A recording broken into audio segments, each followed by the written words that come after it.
a pouco também, doutor Leandro, que é o nosso neurologista, vai falar sobre o transtorno do estresse agudo. Será que esse estresse agudo, muitas vezes, proporciona até acidentes? Ou, como a gente vê que acontece, infelizmente, até com gente famosa, sabe por nada? A pessoa parece que fica enlouquecida e parte para a ignorância. Daqui a pouquinho vamos falar sobre esse estresse. E se esse estresse também pode trazer transtornos severos aí para a sua saúde, né? Daqui a pouquinho a gente vai falar sobre isso. Bom, hoje vamos conversar com o doutor Leandro Teles sobre esse estresse agudo. Como vai, doutor? Tudo bem? Bem-vindo. Bem você. Tudo bom?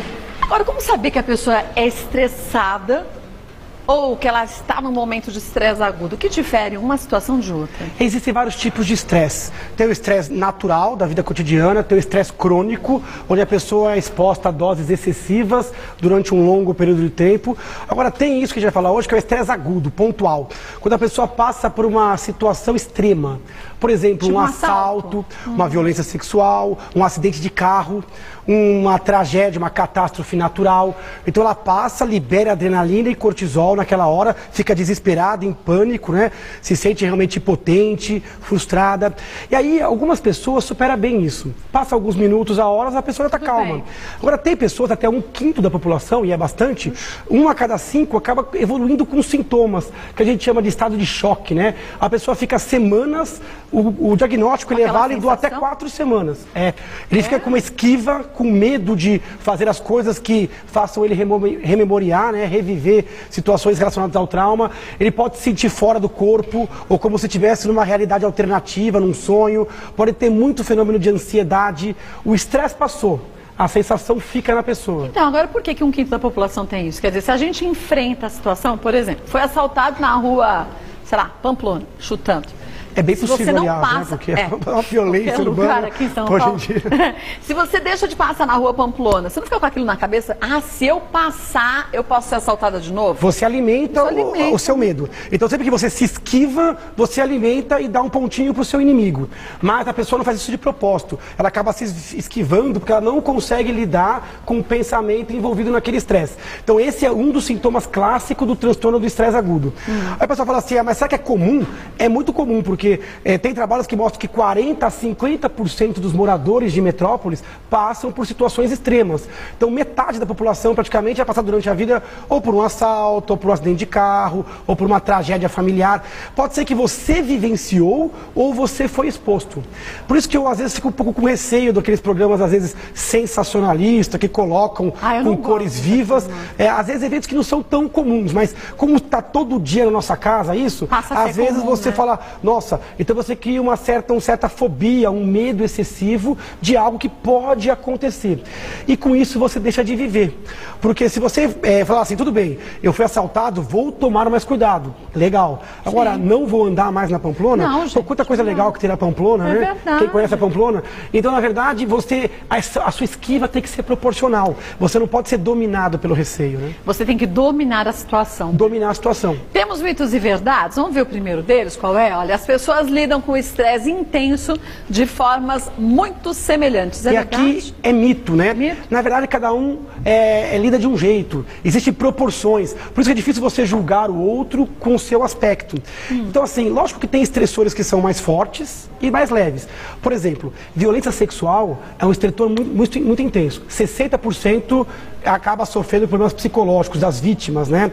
Agora, importa muito quem é a pessoa. Tem pessoa que é resistente, tem quem não é. A gente chama isso de resiliência.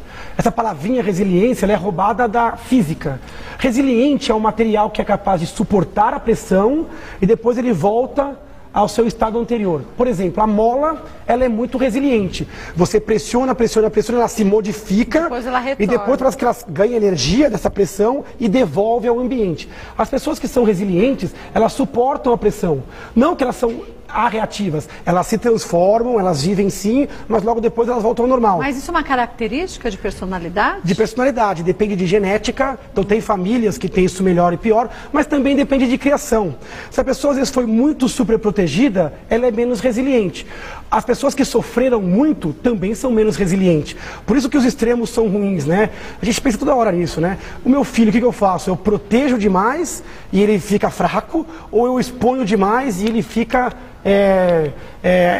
lesado, ele fica... Nem tanto ao céu, nem tanto à terra. Tem que ter equilíbrio, porque as pessoas têm que ser capazes de superar as suas dificuldades. Por isso, às vezes, eu temo. Às vezes, ao menor sinal de dificuldade, a pessoa já busca um medicamento. Às vezes, não. Às vezes, o sofrimento, ele faz parte. Por exemplo, a perda de um ente querido. Todo mundo vai passar por isso. Tem que passar pelo luto, pela perda. Divórcio, tem uma questão do ajuste. Por isso que toda doença psiquiátrica exige um tempo, né, de persistência do sintoma para você realmente dar o diagnóstico ou dar um medicamento. Mas esse tempo é variável de pessoa para pessoa também? Varia de pessoa para pessoa, varia com a intensidade do sintoma. Se o sintoma é muito grave, tem que medicar antes. Se o trauma é muito evidente, por exemplo, pós-guerra. Por exemplo, pessoas que passaram por situações, por exemplo, sequestro, onde ficaram num cativeiro, às vezes vendados. Isso é uma situação traumática para qualquer um. Todo mundo tem um limiar, mas tem estressores que são para todo mundo. Agora, tem alguns, por exemplo, assalto. Alguns lidam bem. Outros ficam desesperados porque alguém precisa bater uma carteira ou apontou uma arma. Então, depende da pessoa. Depende do histórico de vida, até da fase da vida. Parece que a gente tem fase que a gente está mais sentido, que a gente está mais sensível. Vulnerável, né? E tem fase que a nossa resiliência ganha força. Fato é que a resiliência é boa. Vivenciar, mas se energizar com isso e voltar melhor. E voltar ao que você era antes. Né? É o efeito da mola. Ao contrário, por exemplo, do papel, que você amassa e não volta nunca mais. Acabou, né? Então, aceitou, mas ficou modificado. Ou quando você quebra uma porcelana, por exemplo, você cola, mas fica sequela. E a violência urbana, moral, física, psíquica, ela leva a sequelas psíquicas. A gente tem algumas perguntas de telespectadores. Vamos ver a primeira delas? Olha, é da Paloma Silva de Jarinu. Faz pouco tempo que minha mãe sofreu com um assalto à mão armada e desde então ela só quer ficar em casa deitada e tem muito medo de tudo. Como devo agir para ajudá-la a evoluir e superar o trauma? Volto e o Dr. Leandro vai contar para a gente. Isso vale, gente, não só para a mãe da Paloma, mas para você de casa também. Voltando aqui com o Dr. Leandro Teles, a Paloma pergunta o seguinte: faz pouco tempo que minha mãe sofreu com um assalto à mão armada e desde então ela só quer ficar em casa deitada e tem muito medo de tudo. Como devo agir para ajudá-la? Então, Paloma, a pergunta obviamente é excelente, deve ser a pergunta de muita gente que está em casa com alguma situação parecida com a sua. Na verdade, não tem uma fórmula, obviamente, secreta, nem uma fórmula de bolo. Aqui a gente tem vários sintomas de um transtorno do estresse agudo. A pessoa, olha, só fica em casa, só fica deitada, né? Então ela já... Isso é uma coisa interessante. Quando a pessoa passa por um estresse agudo, ela pode ficar um pouco anestesiada emocionalmente para coisas que não se relacionam àquele estresse. Ela fica hipervigil, com uma atenção elevada ao estresse e passa a esquecer o resto. Então ela se abandona. E ela tem medo de tudo, né? Medo de coisas que não deveriam dar medo. Primeira coisa, ficar ao lado da pessoa. Então, não insistindo de tocar no assunto, né? Porque a pessoa está sensível. Mas, primeira coisa, esperar o tempo passar. O tempo é o melhor dos remédios. Mas deixa ficar deitada sem sair? Não, você tem que ficar ao lado da pessoa e oferecer ajuda, oferecer suporte. Quer conversar sobre isso? Eu estou aqui do seu lado. Não quer? Eu também estou do seu lado. Olha, o que aconteceu não foi culpa sua. O que aconteceu foi culpa da violência urbana e tal. Você pode tentar ocupar a pessoa com outros assuntos, né? Dominar o cérebro dela com outros assuntos, de gosto pessoal dela, por exemplo, ou coisas que não estão relacionadas ao trauma. Agora, para situações dramáticas, principalmente quando passa de 4 semanas, eu acho que tem que buscar ajuda. Tem que buscar um psicólogo, tem que buscar um médico, que pode ser o clínico geral, pode ser um médico psiquiatra, o ginecologista, que às vezes é próximo da pessoa. Então, buscar ajuda especial, porque a gente não está apto a lidar com esse tipo de coisa. Porque é uma questão, eu não toco no assunto, aquilo fica. Eu toco no assunto, é como se eu tocasse na ferida e a pessoa se desarruma naquela situação. Então, a primeira coisa, ficar do lado, mostrar que você entende aquela pessoa. Tem gente que fala assim, pô, mas foi só um assalto, pô, levanta, vamos lá. Você acha que você é o único nessa cidade? Aí você está julgando com a sua régua, né? E cada um lida de um jeito. Então, estar do lado, oferecer ajuda, tanto sua como profissional, tentar ocupar o tempo daquela pessoa e estar principalmente com o ouvido alerta e atento para ancorar essa pessoa e trazer para a normalidade. E, gente, não tem que ter vergonha de procurar ajuda médica, não, viu? Tem que ter vergonha de não procurar. pessoal às vezes tem preconceito, fala, não, mas é o psiquiatra e tal.